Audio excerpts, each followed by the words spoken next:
Rain turns the cemetery pathways to mud as a man in an expensive coat collapses before a weathered headstone.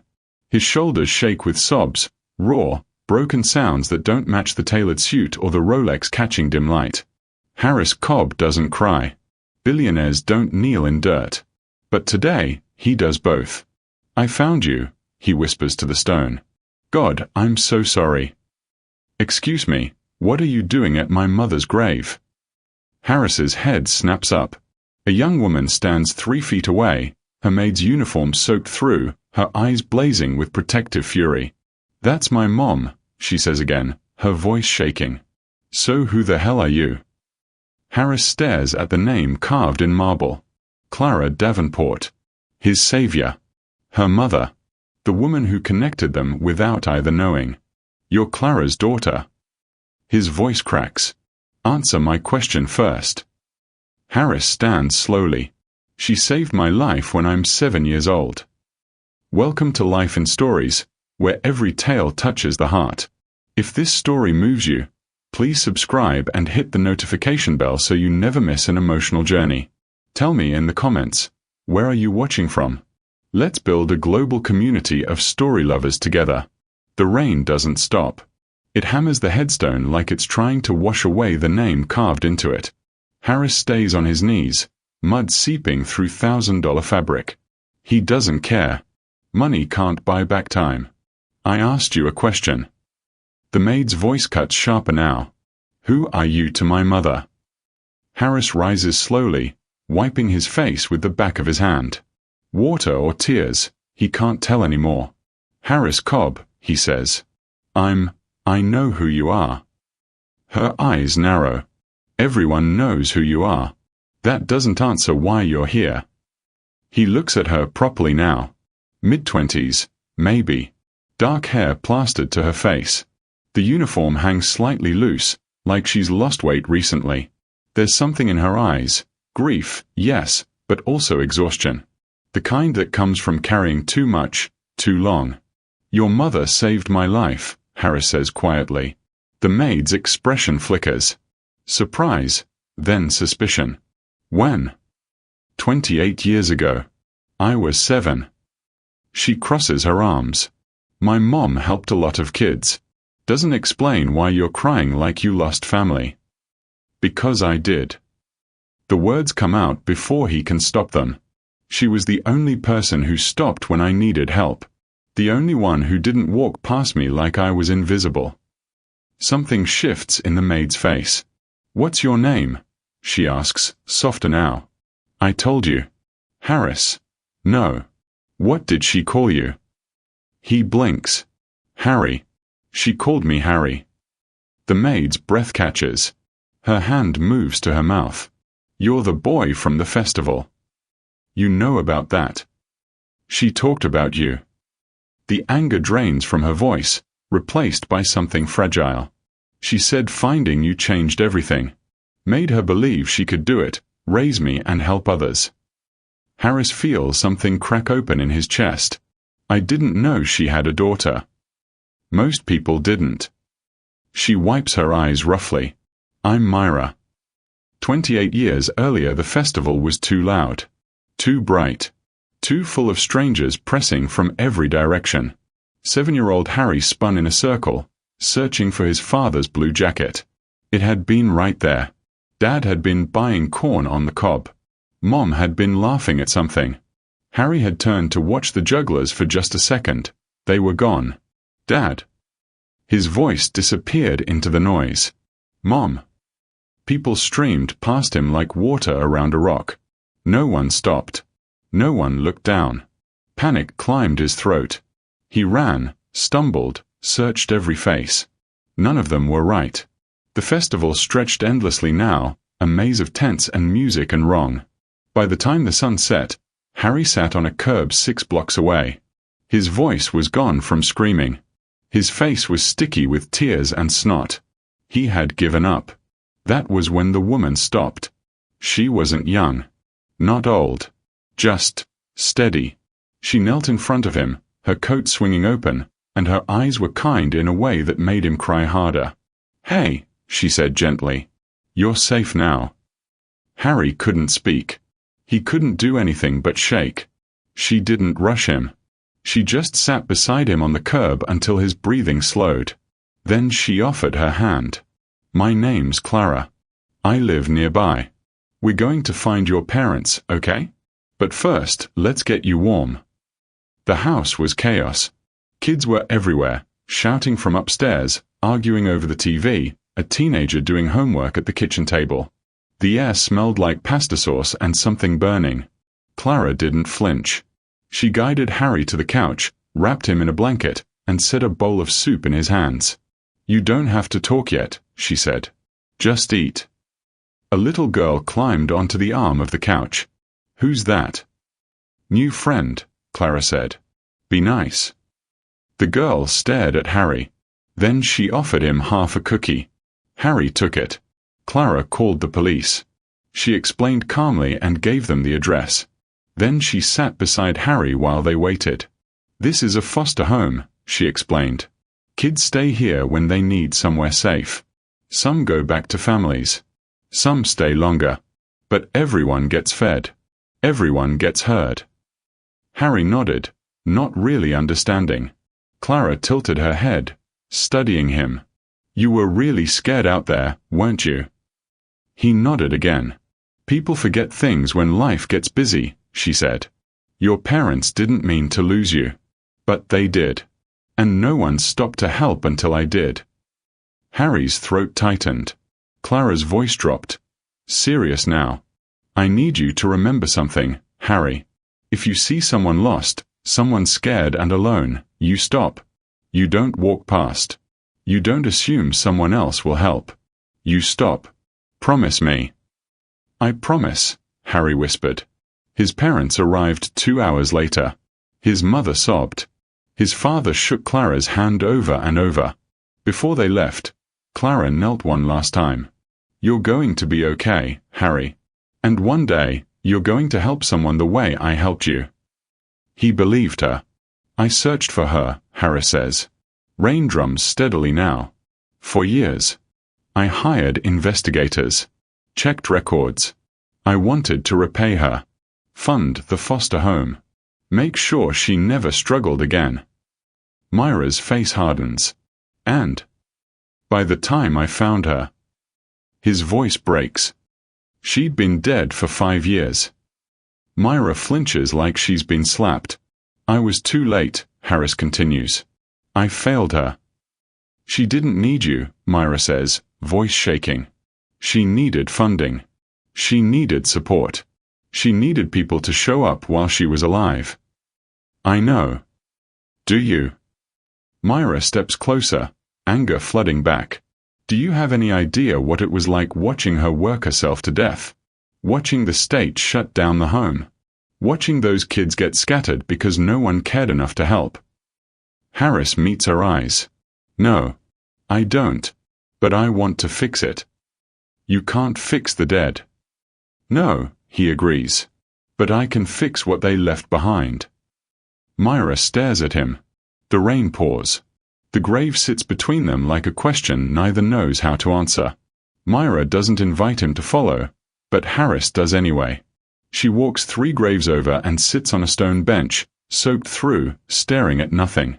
"You want to fix things," she says flatly. "Everyone always wants to fix things after it's too late." Harris stays standing. "Tell me what happened. After she died." Myra laughs. Bitter, sharp. "You really want to know? Or are you collecting stories to feel better about yourself?" "I want to know." She studies him for a long moment. Then she starts talking. 5 years ago the hospital room smelled like disinfectant and failure. Clara lay in the bed, tubes running from her arms, machines beeping steady rhythms that didn't match the chaos in Myra's chest. The doctor had said pneumonia. Had said her immune system was compromised from years of stress, irregular meals, sleepless nights. Had said she'd pushed herself too hard for too long. Myra held her mother's hand. "You're going to be fine. We'll figure it out." Clara's smile was weak. "The kids. I'll take care of them. I promise." "You shouldn't have to." "Mom, I'm sorry, baby." Clara's eyes closed. I should have asked for help sooner. Should have made them see. 3 days later, she was gone. The funeral was small, Myra says. Rain drips from her hair. Half the people who promised to come didn't show. The ones who did spent the whole time talking about what a saint she was. How inspiring. How selfless. Harris listens without interrupting. 2 weeks later, the state came. Myra's voice hardens. Inspections. Violations. Suddenly, the place that had been good enough for 15 years wasn't up to code anymore. Needed repairs. Needed funding. Needed things we couldn't afford. What about the donors? Harris asks. The people who'd supported her. Myra's laugh is hollow. Donations dry up fast when the face of the charity is dead. Turns out people gave to Clara, not the mission. Without her smile in the brochures, the checks stopped coming. 4 years ago, Myra sat at the kitchen table surrounded by bills. Red stamps were everywhere. Final notice. Past due. Collections. Upstairs, 8 kids slept in rooms that technically didn't meet fire safety standards. The state inspector's report sat in front of her like a death sentence. $23,000 in repairs. Immediate compliance required. She picked up the phone and called the first donor on Clara's list. I'm sorry, the woman said. We've redirected our charitable giving. Best of luck. The second donor didn't answer. The third told her to try a GoFundMe. By the 20th call, Myra stopped crying. Stopped feeling anything at all. They took the kids one by one, Myra says. Reassigned them to other homes. Other cities. Some kept in touch for a while. Then life happened. You know how it goes. And you? Harris asks quietly. I tried to keep it together. Thought maybe I could reopen someday. So I took whatever work I could find. She meets his eyes. Cleaning houses. Scrubbing toilets. Staying invisible. Something shifts in Harris's expression. Recognition trying to surface. 6 months ago, Myra continues. I got hired at this mansion. Big tech guy. Paid well. Didn't ask questions. She pauses. You walked past me every single morning, Mr. Cobb. I served your coffee. Cleaned your office. Listened to you take calls about million-dollar deals. Harris goes very still. And every day, Myra says, voice breaking now, I wondered what my mom would think. That her legacy was me wiping down counters for the boy she saved. The boy who became a billionaire while her foster home died. I didn't know, Harris whispers. Of course you didn't. Rich people never see the help. 2 years ago, Harris sits across from a private investigator named Sanchez. The office is cramped, smells like coffee and old files. Clara Davenport, Sanchez repeats, typing. Foster care operator. You said this was from the 90s. 1996, I was 7. She ran a home on the east side. Sanchez pulls up records. Frowns. Clicks deeper. The frown deepens. Mr. Cobb. I'm sorry. She passed away 3 years ago. The words don't land at first. Harris just stares. What? Pneumonia. There's an obituary. Small funeral. The foster home closed shortly after. Harris feels the floor drop away. No. I need to. There has to be family. Someone I can help. Someone. One daughter. Myra Davenport. No current address listed. She moved after the home shut down. Harris stands abruptly. Find her. Mr. Cobb. Find her. I don't care what it costs. Sanchez finds a last known employer. A forwarding address that leads to a landlord who says she left months ago, owing rent. The trail goes cold. Until 3 weeks ago, when Harris reviewed household staff files for tax purposes and saw a name he'd been searching for. Myra Davenport. Housekeeping. She'd been there for 6 months. Why didn't you say anything? Harris asks. When you realized who I was. Myra stands, facing him fully. What was I supposed to say? Hi, you're the reason my mom believed she could save the world, and it killed her. You think that would have gone over well at the morning coffee service? I would have helped. I didn't want your help. I wanted my mom. Myra's voice cracks. I wanted one person to show up while she was alive. Just one. Silence stretches between them. The rain softens to drizzle. Harris reaches into his coat, pulls out a photograph, edges worn soft from years of handling. He holds it out. Myra takes it with shaking hands. The photo shows a living room packed with kids. A couch in the center. A small boy sitting there, clutching a blanket, eyes red from crying. And behind him, hand on his shoulder, smiling tired and true, Mom, Myra whispers. She recognizes the room. The couch. Even some of the kids in the background. She kept a copy in her desk, Myra says. I found it after she died. Never knew who the boy was. That's me, Harris says. That's the night she saved my life. Myra traces her mother's face with one finger. The photo blurs as tears come. She talked about you, Myra says finally. Said you reminded her why the work mattered. Harris's throat tightens. I'm so sorry I came too late. Myra looks up at him. So what now? The rain stops, but neither of them moves. Myra still holds the photograph, knuckles white against the edges. So what now? She repeats, harder this time. You write a check. Ease your conscience. Go back to your mansion and sleep better knowing you tried. Harris shakes his head slowly. That's not what I'm offering. Then what are you offering? Myra's voice rises. Because here's what I've learned, Mr. Cobb, rich people love the idea of helping. They love the photo ops and the tax deductions and the feeling of being a savior. But when it gets complicated, when it requires actual time and effort, they disappear. I'm not asking for your trust, Harris says. I know I haven't earned it. You're right. You haven't. Myra hands the photo back, but he doesn't take it. Keep it, he says. It belongs to her story more than mine. Myra stares at the photo, then at him. You don't get it. You can't fix the past. You can't bring her back. You can't undo the years I spent watching her kill herself trying to save kids the world had already given up on. I know. Do you? Myra steps closer. Do you know what it's like to be 19 and plan your mother's funeral alone? To field calls from donors who suddenly can't be reached? To watch state workers pack up children's belongings like they're clearing out a storage unit? Harris's jaw tightens. No, I don't. Then stop acting like you understand. The words hang between them like smoke. Harris turns toward the grave, hands in his pockets. When he speaks again, his voice is quieter. You're right. I don't understand. I grew up with parents who found me within hours. Who had resources. Who never had to choose between feeding me and paying rent. He pauses. But I understand what it means to carry someone's memory. To feel like you owe a debt you can never repay. Myra doesn't respond. Clara gave me something I didn't deserve, Harris continues. A stranger's kid, crying on a curb, and she stopped. Not because she had to.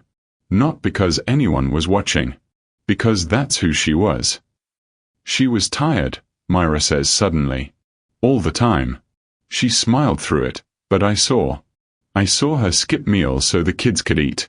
Saw her take on extra shifts at the hospital just to keep the lights on. She gave everything and got nothing back. She got you. Myra's breath catches. That's not enough. I wasn't enough to keep the home open. Wasn't enough to make people care after she died. That's not failure, Harris says. That's the system failing her. And you think you can fix the system? Myra's voice breaks. With what? Money. Good intentions. My mom had good intentions. Look where that got her. Harris turns to face her fully. I don't think I can fix the system. But I think I can honor what she built. If you let me. By doing what? Throwing money at the problem. By listening to you tell me what she would have wanted. Myra sits back down on the stone bench. The dampness soaks through immediately, but she doesn't care anymore. I'm exhausted, she admits quietly. I've been exhausted for 5 years. Maybe longer. She looks up at him. You know what the worst part is? I was invisible even before I became a maid. I was Clara's daughter. The quiet one. The one who kept things running behind the scenes while she got the thank yous and the recognition. Harris sits beside her, careful to leave space. I loved her, Myra continues. But I also resented her. For giving so much to strangers that there was nothing left for me. For making me grow up faster than I should have. Tears spill over. And then she died, and I couldn't even be angry anymore because what's the point? You can't fight a ghost. She'd be proud of you, Harris says. How would you know? Because you're still here. Still fighting. Still carrying her mission even when you hate it. Myra wipes her face roughly. I don't hate it. I hate that it cost her everything. I hate that people only care when it's convenient. I hate that you're here now, when she needed you then. The words land like punches. Harris absorbs them. Doesn't defend. Doesn't justify. You're right, he says finally. I should have tried harder. Should have found her sooner. Should have made this a priority instead of another task for an investigator. He exhales slowly. But I can't change that. All I can do is what comes next. Which is what? Reopen the foster home. Myra's head snaps toward him. What? The building's still there. I checked. It's condemned, but structurally sound. Needs work. Needs funding. Needs someone who knows what Clara would have wanted. He meets her eyes. Needs you. You're insane. Probably. I'm not qualified. You grew up there. You watched her run it for years. You know those kids better than any licensed administrator ever could. Myra stands abruptly. This is exactly what I'm talking about. You swoop in with a grand plan, no idea what's actually involved, expecting me to just, what? Quit my job. Risk everything on your guilt project. It's not guilt, Harris says, standing too. It's repayment. Repayment to who? She's dead. She doesn't get anything from this. No. But the next kid who gets lost does. The next Clara who wants to help but can't afford to. The next you who shouldn't have to choose between survival and purpose. Myra stares at him, chest heaving. I'm not asking you to trust me, Harris says. I'm asking you to trust what she built. What she believed in. What she died trying to protect. And if I say no, then I'll respect that. But I'll reopen it anyway. With someone else. Because that home closing was a failure I can actually do something about. The silence stretches. Myra looks at her mother's grave. At the photo still clutched in her hand. At the man standing beside her who carries the same ghost she does. One condition, she says finally. Name it.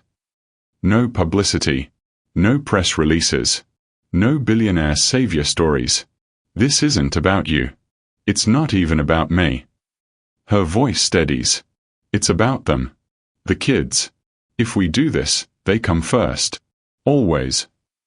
Harris extends his hand. Deal. Myra hesitates. Then she takes it. The handshake is firm. Professional. But underneath runs a current of something neither expected. Hope. 3 months later, the house doesn't look the same. Fresh paint covers walls that were once water-stained and peeling. New windows let in light that hadn't touched these rooms in years. The kitchen gleams with updated appliances, the scent of something baking already filling the air. But it's not the renovations that matter. It's the laughter coming from upstairs. Myra stands in the doorway of what used to be her childhood bedroom, watching 2 girls argue over who gets the bed by the window. They're sisters, 8 and 10, removed from a home that stopped being safe months ago. You can take turns, Myra says. Week by week. Fair. The younger girl considers this. Do we have to? No. But it's easier than fighting every night. The older sister nods slowly. Okay. I'll go first. Why do you get to go first? The younger one protests. Because I'm older. That's not fair, Myra smiles despite herself. It's the same argument she heard 100 times growing up. The same chaos her mother navigated with endless patience. She's beginning to understand how Clara did it. Not by having all the answers, but by showing up anyway. Downstairs, Harris sits at the kitchen table with a contractor, reviewing final invoices. He's been here twice a week since the reopening started, always in jeans instead of suits, always asking what needs fixing rather than dictating solutions. Myra appears in the doorway. The bedroom situation is handled. Harris looks up. How bad? Scale of 1 to 10. A solid 4. No bloodshed. The contractor laughs. That's a win in my book. Myra pours herself coffee, the good kind, donated by a local shop that remembered Clara, and sits across from Harris. The social worker called. We're getting another placement next week. Boy, age 6. Parents are in rehab. Harris nods. Room ready. Will be by Monday. She pauses. This is happening fast. Is that a problem? No. Just surreal. Myra wraps her hands around the mug. 3 months ago I was scrubbing your floors. Now I'm running intake meetings and arguing with the state about licensing requirements. You're good at it, Harris says. I'm terrified. That means you care. Clara would have been terrified too. Myra's throat tightens. She never showed it. Doesn't mean she didn't feel it. Harris closes the invoice folder. You don't have to be perfect, Myra. You just have to be present. The words settle between them like a gift. 2 weeks later, the 6-year-old's name is Donald. He arrives with a social worker, clutching a backpack that holds everything he owns. His eyes are too old for his face.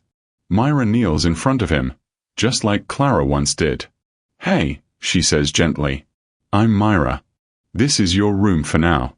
You're safe here. Donald doesn't respond, just stares at the floor. The social worker mouths give him time and leaves.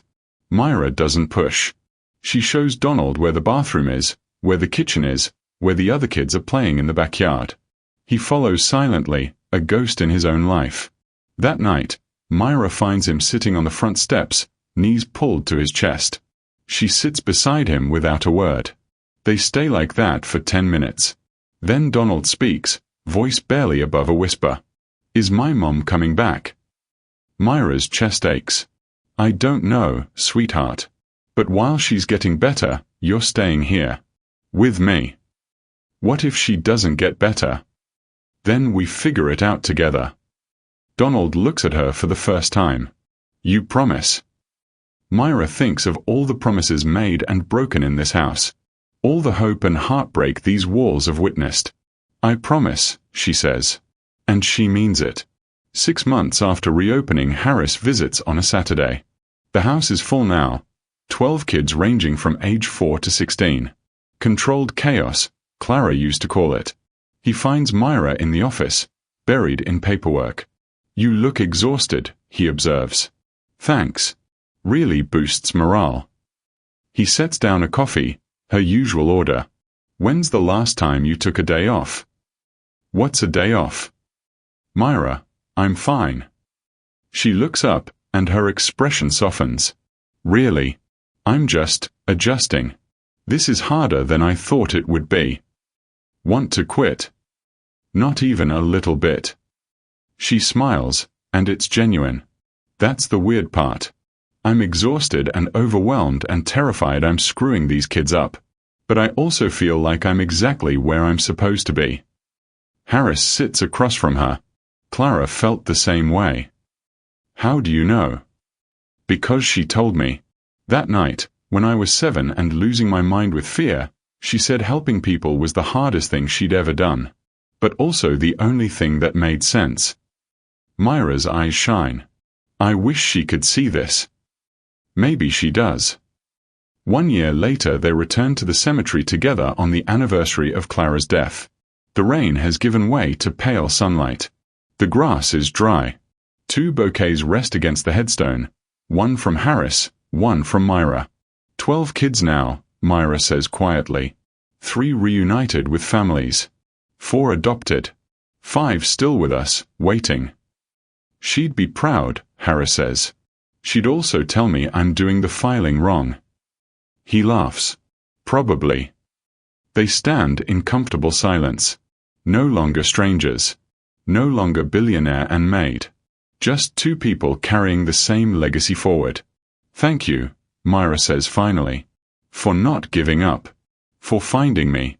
For caring enough to show up. Thank you for trusting me, Harris replies. For turning grief into purpose. For proving her life mattered. Myra wipes her eyes. It did, didn't it? More than she ever knew. They leave together as the sun climbs higher. Behind them, Clara's grave sits quiet and still. But her work, her mission, her heart, lives on in the laughter of children who finally have a place to call home. And in the daughter who stopped being invisible. And in the boy who never forgot the woman who saved him. Thank you for watching until the end. If this story touched your heart, please like, subscribe, and share it with someone who needs hope today.